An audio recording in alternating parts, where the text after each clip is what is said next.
Hello world, welcome to United Cuisines, your show for international recipes. We thought it's time for another vegetarian recipe and came along an appetizing dish from Bhutan, Ema Datshi.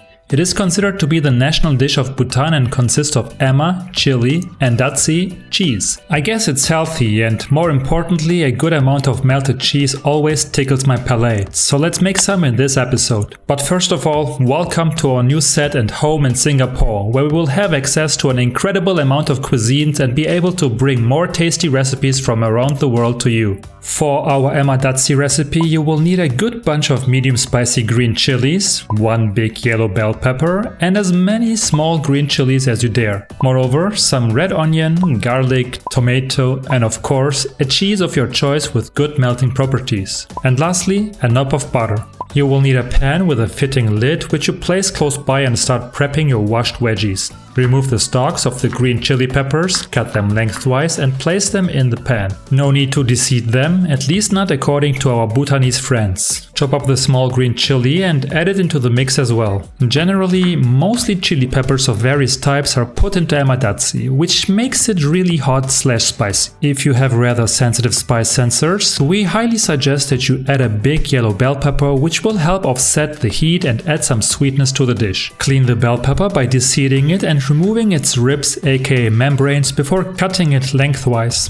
Cube the tomato next and follow up with slicing the red onion. Important note here, no matter how much the onion makes you cry, do not touch your rice, as your fingers will be full of chili particles that gonna burn your eyes very badly if you touch them, so don't. Spread the onion slices over the other ingredients, thinly slice up the garlic cloves and add them into the mix too.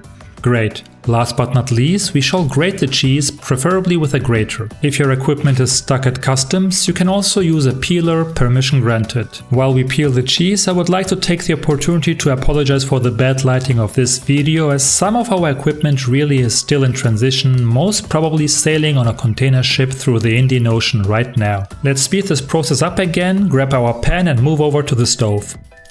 Hallelujah.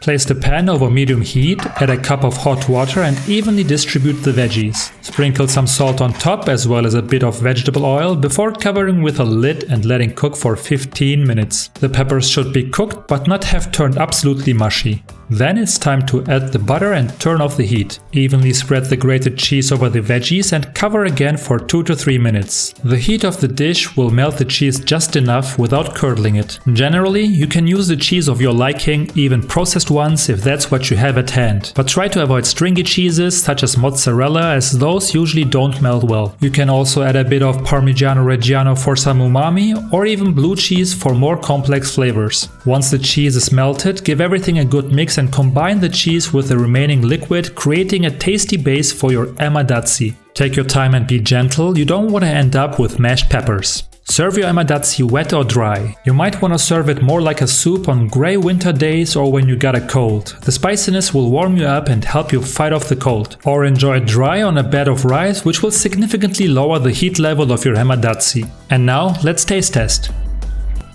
Deliciously spicy. Some rice with cheese base. Very good. Thank you, my friends from Bhutan. Thanks for watching, and until next week with another international recipe here at United Cuisines.